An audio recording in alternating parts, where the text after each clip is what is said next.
The United Way has serviced more than 12,000 phone calls since the flooding last year. Channeling them through its 211 Information and Referral Call Center. Now, 211 was requested by the county's emergency services to cut down the volume of calls that came into its 911 center.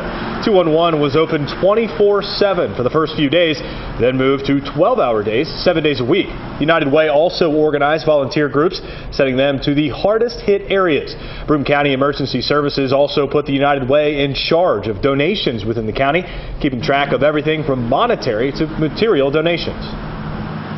In total, we've received either actual donations or pledges for donations of upwards of $960,000 to help our community, folks in Broome County who were impacted by the flooding.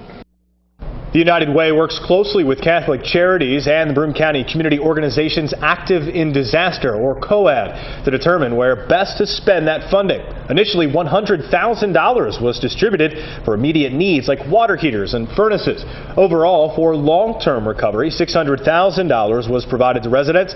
COAD tells us here at Action News that funding is limited, and there are still nearly 300 people in the community waiting for the buyout option.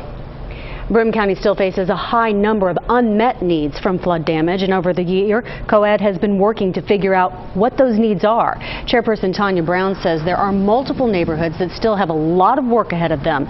Last June, COAD teamed up with the Christian Reformed World Relief Committee, also known as Green Shirts, to aid in assessment by conducting door-to-door surveys. COAD meets once a month, and the Unmet Needs Committee for the organization approves funding for these projects weekly. That funding was made possible by community donations and local foundations and is managed by the United Way.